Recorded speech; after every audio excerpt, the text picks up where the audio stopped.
My guest is now on the line. Let's go over and say hello to Gerald Celente. Nice to have you with us, Gerald.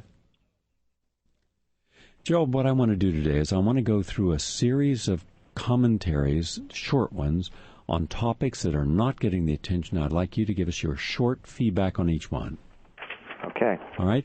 I just gave you our first one, our failed war on drugs. Well, it's obvious, and it's part of the whole military security complex. And and as you kept pointing out, all the breaches of our human rights and dignity by the police and others. It's just another part of the whole construct of what's happened to America. Whether it's warrantless wiretapping, wars on drugs, it's a militaristic society, and they all end in failures. It's not only the war on drugs; it's the wars overseas. It's the wars on everything.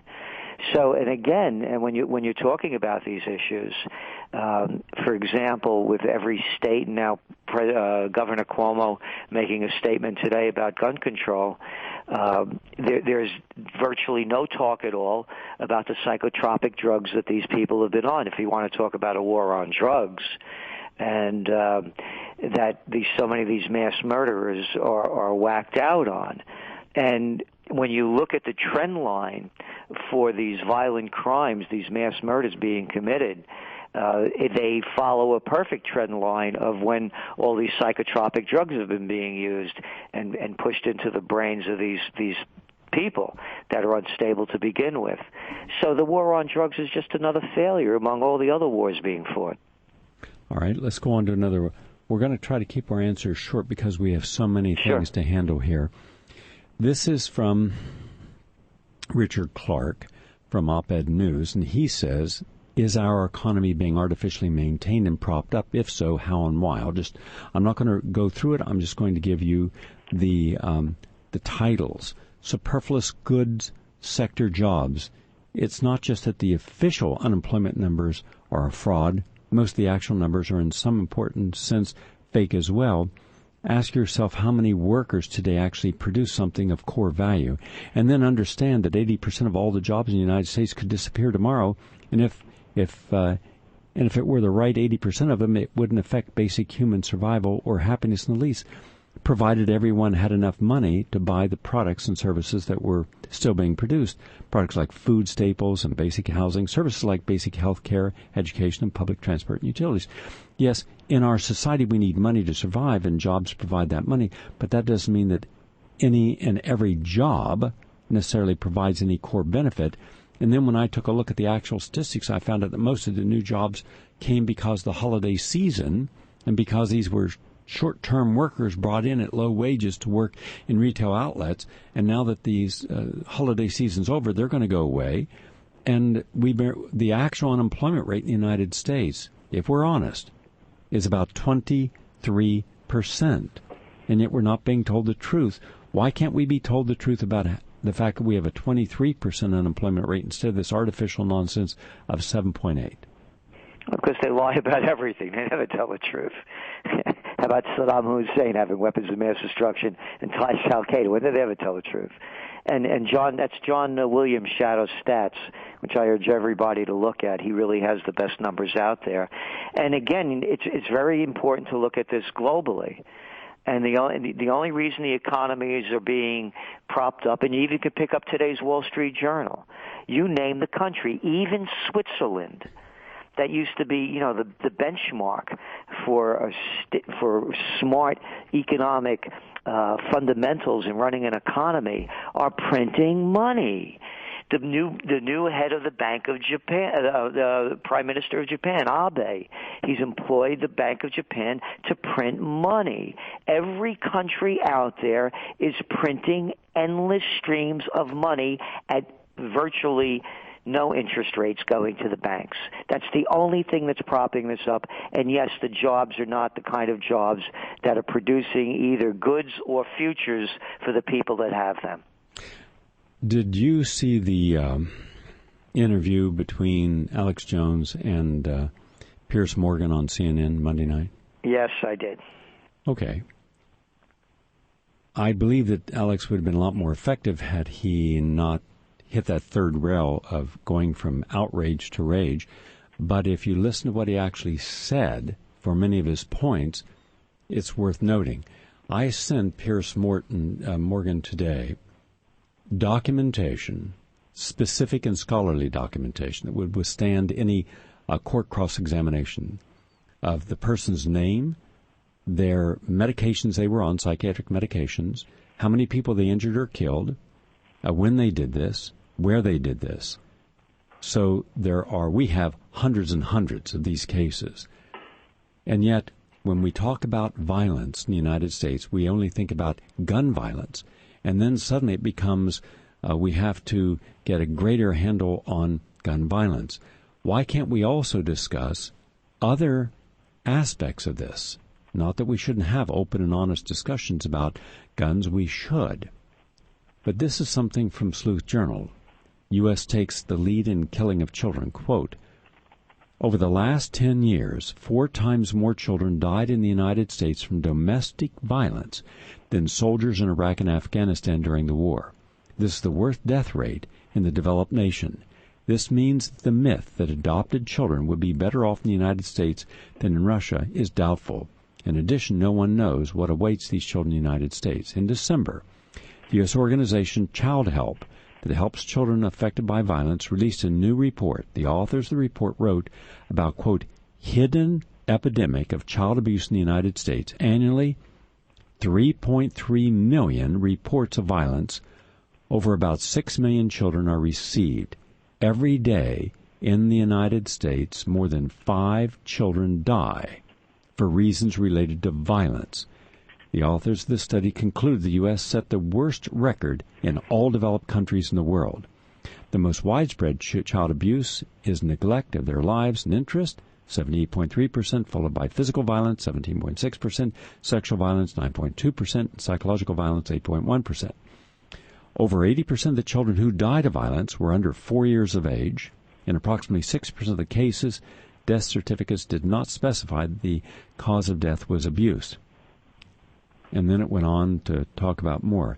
So, on the one hand, we do not acknowledge or recognize that we are a violent nation. So here we have some statistics that no one has talked about. 3.3 million reports of violence on 6 million children. That's an epidemic. Those are serious numbers. Separately, 75% of all gun violence is with gangs. Now, it was 4 years ago when you were on the program that you and I predicted that there would be a boom in the gangs because of the economy and young people being unemployed or disenfranchised and wanting to protect what they have or help their parents. They would join gangs because of gangs offered them a sense of community. Gangs gave them food and protection. Gangs stopped them from being bullied, but also then the gangs extracted loyalty, and then they became a part of their criminal operations. And violence is generally one of the mainstays against others of how gangs spread. Now the FBI report shows 1.4 million gang members, a 40% increase in just the last 3 years, and I'm predicting that it's going to double. We're going to have 3 million gang members, which means there won't be a single safe place in the United States free of gang influence. And gangs, the poorer it gets, the more stressed the economy, the more unemployment, they're going to increase. And yet not a word about gang violence, and the gangs have no problem getting any weapon they want. And what are they going to do about gang violence? So thus far, 3 things are off the table. No discussion about the fact that every single killer in these mass homicides has been on psychiatric meds. Gang violence, you're right. Gang violence is 75%. And no effort to deal with gangs or the underlying reasons people join gangs, poverty and opportunity. No discussion of actual childhood violence.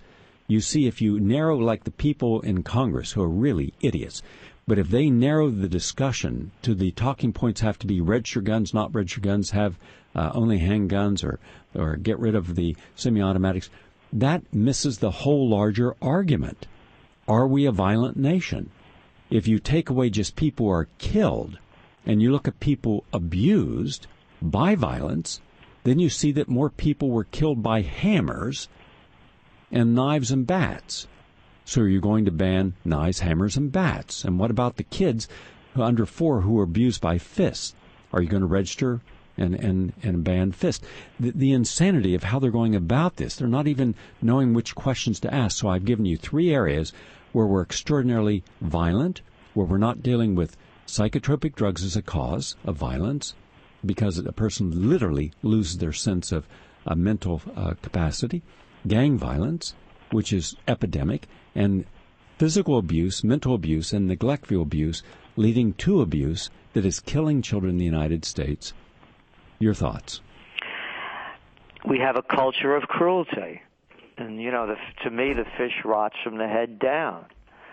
And why shouldn't other people be violent if the presidents and the politicians extol violence and even brag about it? And you heard Hillary Clinton after Gaddafi was dead, that famous clip out there. We came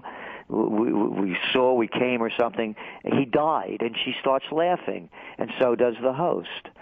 And then, now President Obama has just announced his new selection for the CIA head, and he's one of the prime architects of drones away, killing suspected terrorists, believed to be militants, and any collateral damage around them. No one cares. How many people were killed in Iraq? How much depleted uranium was dropped? How about the ongoing war going on in Afghanistan? And I mentioned Libya, and now we're going into Syria. It's a culture of violence. Turn on the TV. It's a culture of violence. Watch Hollywood. It's a culture of violence. Watch the video games. It's a culture of violence. It's a culture of cruelty. And that's really, to me, what it is, more than violence. It's cruelty. How about, I have a good name for you. How about enhanced interrogation techniques?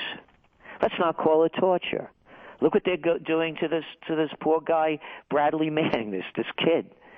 Yeah, it's a culture of cruelty. Okay. I'm sorry, go on. No, we got the point. You nailed it. All right. But we're not willing to look at the real underlying causes of violence. Instead, we have politicized the issue to a point where we leave off the table for discussion and change that which could really make a difference. Economic opportunity, educational opportunity for those who are now deprived of that, and that's going to lead to an unhappy outcome for most of them. Next up, from Naomi Wolf from The Guardian, revealed how the FBI coordinated the crackdown on Occupy. I'll just read the first paragraph. It was more sophisticated than we had imagined. New documents show that the violent crackdown on Occupy last fall, so mystifying at the time, was not just coordinated at the level of the FBI, the Department of Homeland Security and local police. The crackdown, which involved, as you may recall, violent arrests, group disruption, canister missiles to the skulls of protesters, people held in handcuffs so tight that they were injured, people held in bondage till they were forced to wet or soil themselves, was coordinated with the big banks themselves. The Partnership for Civil Justice Fund, in a groundbreaking scoop that should once more shame U.S. major media outlets, filed this request. The document, reproduced on their site, shows a terrifying network coordinated Department of Homeland Security, FBI, police, regional fusion centers, and private sector activities so completely merged into one another that the monstrous whole is in fact one entity, in some cases bearing a single name, the Domestic Security Alliance Council, and it reveals this merged entity to have one centrally planned, locally executed mission. The documents, in short, show the cops and Department of Homeland Security working with big banks to target, arrest, and politically disable peaceful American citizens. The documents released after a long delay in the week between Christmas and New Year show a nationwide meta-plot unfolding in city after city in an Orwellian world. 6 American universities are sites where campus police funneled information about students involved in the Occupy Wall Street effort to the FBI. With the administration's knowledge, banks sat down with the FBI officials to pull information about Occupy Wall Street protesters harvested by private security groups Plans to crush Occupy events, plans for a month down the road, were made by the FBI and offered to the representatives of the same organizations that the protesters would target, and even threats of assassination of Occupy Wall Street leaders by sniper fire, by whom, where, now remain redacted. So the FBI, Homeland Security, and the big banks had targeted people for assassination. And this is all right there. Where is the outrage anywhere in the United States? On every single college campus, everywhere there was an Occupy movement, they were being cataloged as terrorists. Now they're on terrorist list. Every single person. They were all photographed, retinal scans.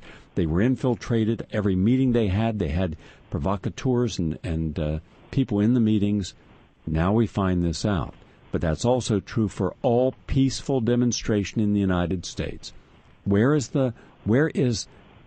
we know where the real left is. They're conscientious.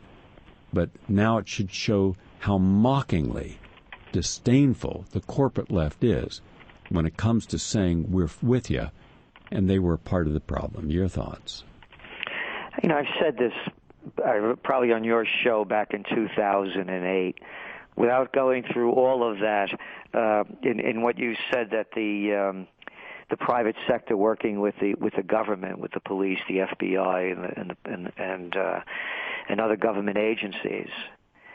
It's called the merger of state and corporate powers, and people keep getting caught up in trying to redefine the definition by putting wrong terms into it. It's called fascism. The merger of state and corporate powers.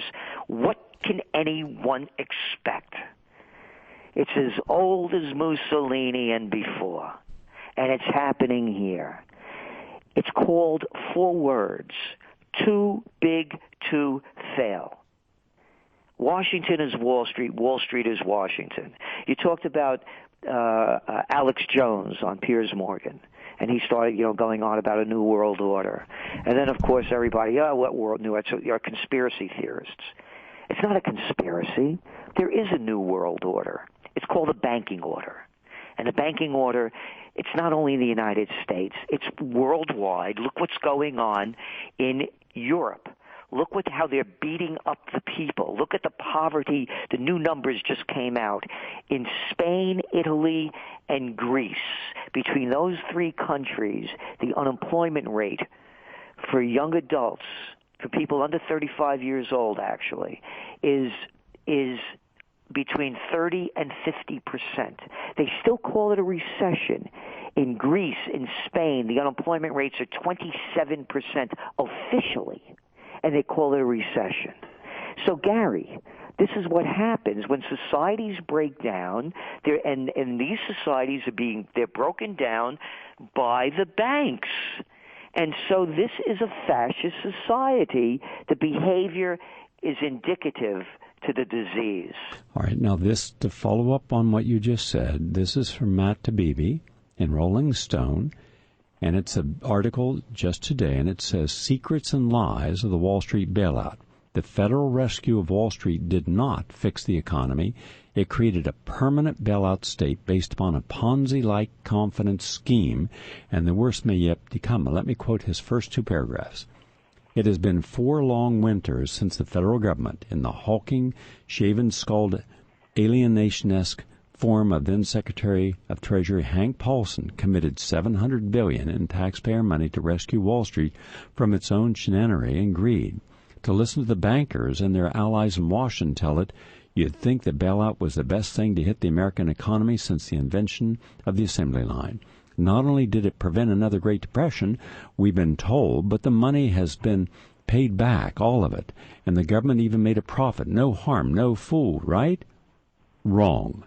It's all a lie. One of the biggest, most elaborate falsehoods ever sold to the American people. We were told that the taxpayer was stepping in only temporarily, mind you, to prop up the economy and save the world from financial catastrophe. What we actually ended up doing was the exact opposite. We're committing American taxpayer to permanent, blind support of an ungovernable, unregulatable, hyper-concentrated new financial system that exacerbates the greed and inequality that caused the crash and forces Wall Street banks like Goldman Sachs and Citigroup to increase risk rather than reduce it. The result is one of those deals where one wrong decision early on blossoms into a lush nightmare of unintended consequences. We thought we were just letting a friend crash at the house for a few days. We ended up with a family of hillbillies who moved in forever, sleeping 9 in a bed and building a meth lab in the front lawn. But the most appalling part is the lying. The public has been lied to shamelessly and so often in the course of the past 4 years that the failure to tell the truth to the general populace has become a kind of a baked-in official feature of the financial rescue. Money wasn't the only thing the government gave Wall Street. It also conferred the right to hide the truth from the rest of us. And it was all done in the name of helping regular people create jobs. It is, says former bailout Inspector General Neil Barofsky, the ultimate bait and switch. The bailout deceptions came early, late, and in between. There were lies told in the first moments of their inception and others still being told 4 years later. The lies, in fact, were the most important mechanisms of the bailout. The only reason investors haven't run screaming from an obviously corrupt financial marketplace is because the government has gone to such extraordinary lengths to sell the narrative that the problems of 2008 have been fixed.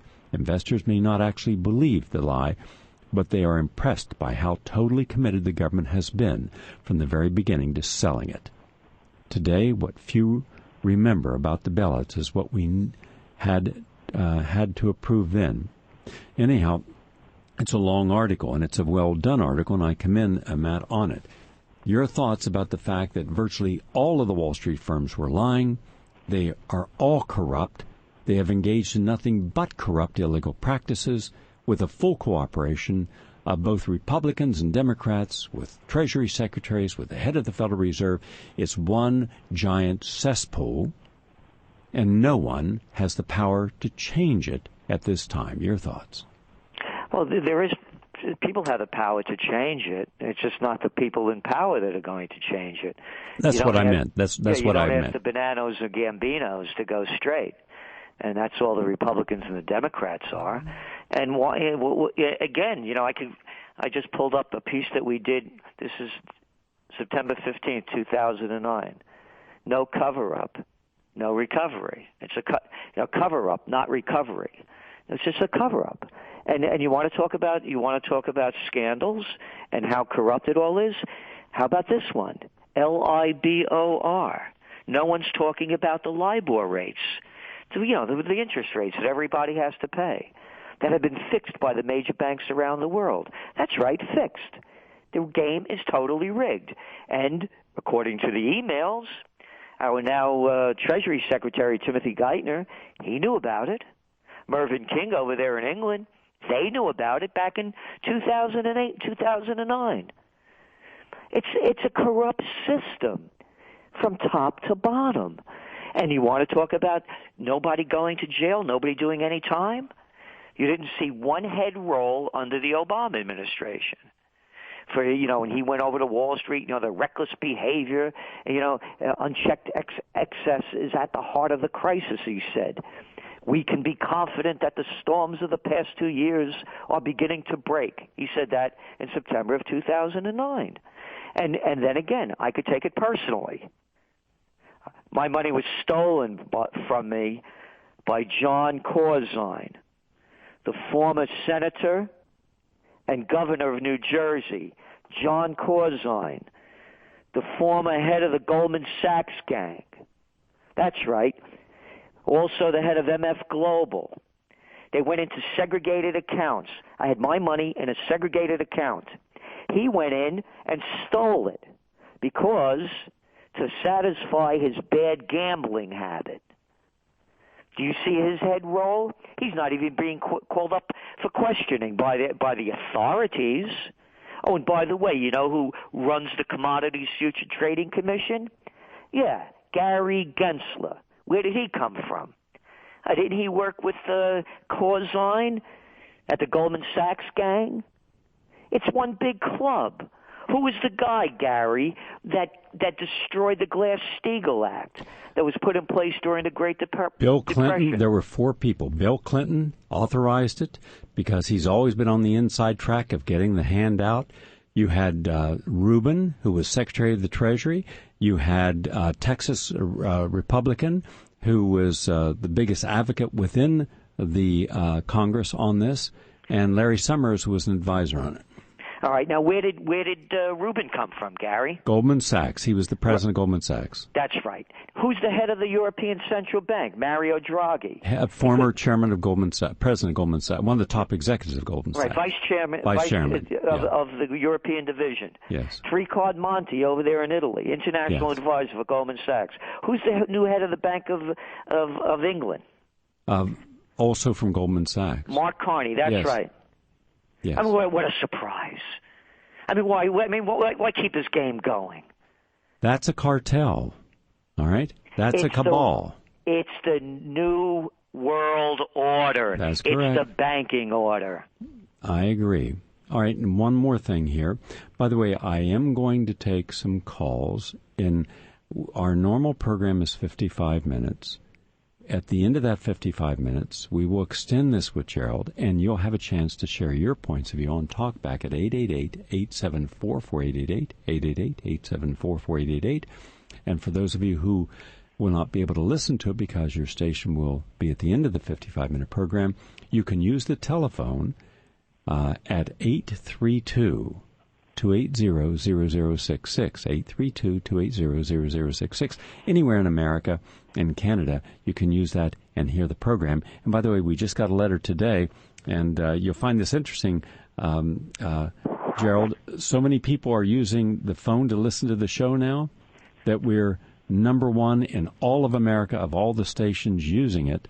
And I think we just crossed the line of 3 million minutes there. So a lot of people are using this technology. Now, Gerald, next, let me also mention before I forget that this Sunday, noon, I'll be having a discussion, not a lecture, on homesteading. People actually want to be considered and interviewed for homesteading positions. You'll call 646-926-5422 for that. Gerald, next up. And this is about the former advisor, Obama as, quote, ruthless and indifferent to rule of law as Bush, from Beth Brogan, staff writer for Common Dreams. Quote, a former security advisor for Barack Obama now says the president's Pentagon's targeted drone program is counterproductive, is, quote, encouraging a new arms race, and has killed far more civilians than has been acknowledged. And this was in the current edition of International Affairs. Michael Doyle, a LaSalle University expert on counterterrorism who served as Obama's campaign counterterrorism expert, is now coming out and saying that he's just as ruthless and just as indifferent, quote, to the rule of law as his predecessor, and they're killing a lot more people than what they're being honest about. Your thoughts on these drones and our war on terror?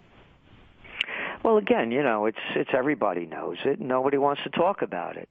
These are extrajudicial killings. When you read the language of these drone strikes, 10 militants were killed. And they always live in compounds, by the way. They never live in houses. They're always compounds. And it's against international law. And that's what I keep saying, Gary. It's a culture of cruelty. They're allowed to get away with it. And then the United States, with its great hypocrisy, denounces other nations for the atrocities that they commit. So it's just going on like this, and it's becoming more violent. And here's what I'm concerned about.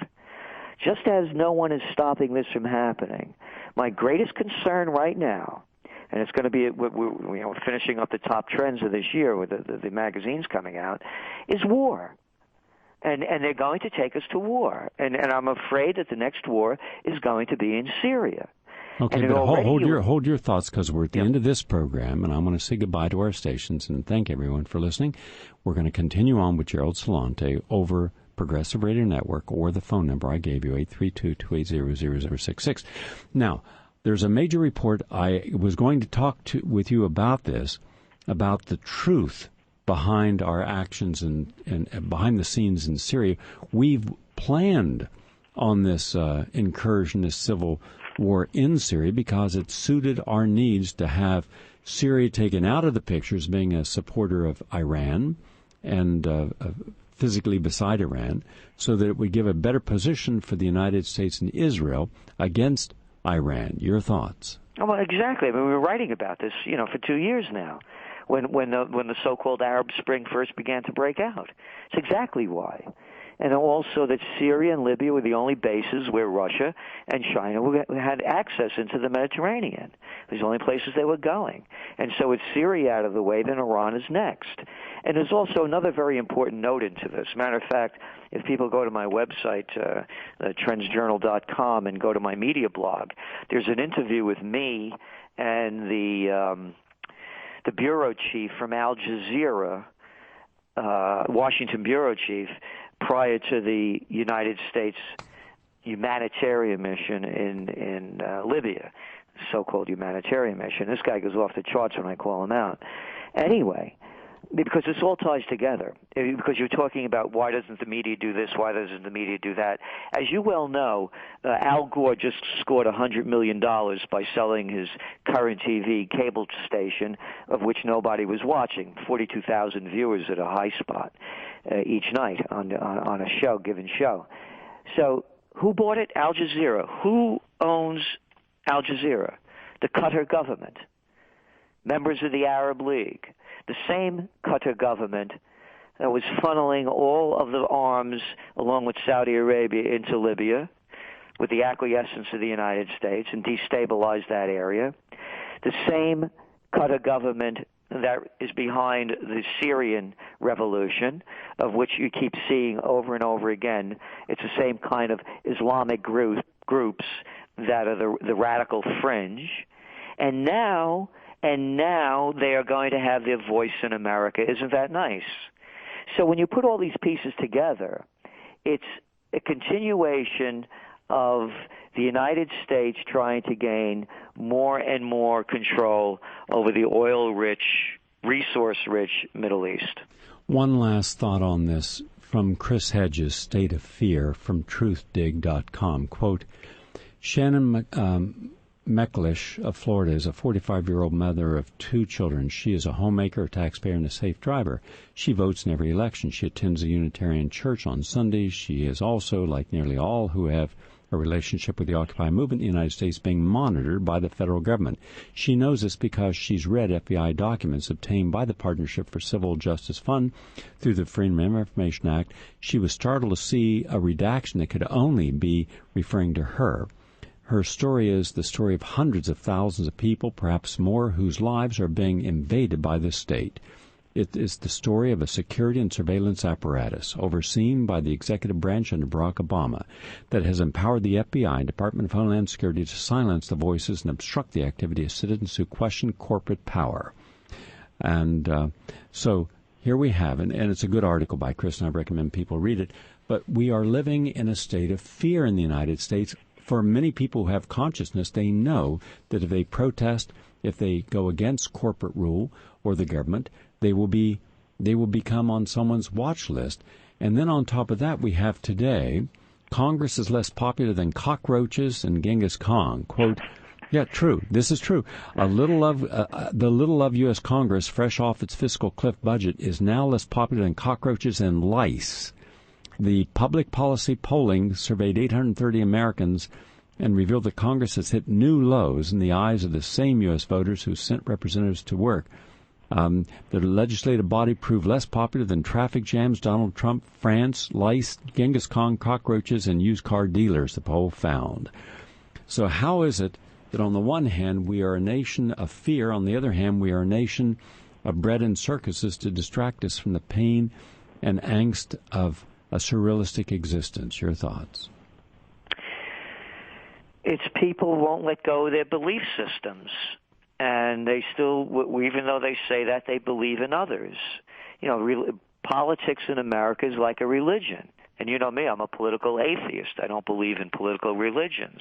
And when you tell somebody that you don't, agree with their political religion and they can't proselytize you, they get really tight and angry about it. So on one hand, the people are saying that, but on the other hand, they're afraid to let go of their belief system, and that's why they keep tolerating it, I believe. And the other one is, and I keep saying this over and over again, and it's talking to you and the people listening, it's preaching to the choir, because you understand that it's physical, emotional, and spiritual. It's all of those elements have to be put into place in the individual before things change. And until people change themselves and reach the highest level within them that they could attain and bring that special gift that they have to its maximum point of efficiency and effectiveness, then nothing changes. So right now it's become, as I said, the culture is too complacent. Just two thoughts. We're going to take a call here. Texas school can force teenagers to wear a locator chip. The judge says from Reuters, quote, San Antonio, a public school district in Texas, can require students to wear locator chips when they are on school property. Federal judge rule. They're being fought on this by the American Civil Liberties Union, but years ago we would never have thought that school kids would be forced to wear these radio frequency identifications or the RFID because we didn't consider that children should be monitored that way, and yet now that is the rule, and let's see how that goes. I want to finish up with you today, Gerald, by getting your look at three areas in real brief. One, what do you see happening for the average American, and that means the professional class, the working class, the underpaid working class, the poor in the United States over the next 12 months? Work longer, work harder, and get less. And again, when you look at this so-called fiscal cliff drama, who was the one that paid? People paid. We all have to pay more Social Security tax. So it's the game is rigged. Do you see the value of our currency being affected, gold, silver, based upon any of the things that are happening in the world today? Gold prices should be much higher than they are. As you mentioned at the top of the show, every nation virtually is devaluing their currency by printing more of it. The more you print, the less it's worth. Gold prices should continue to go up. My economic forecast in a sentence, more of the same but worse.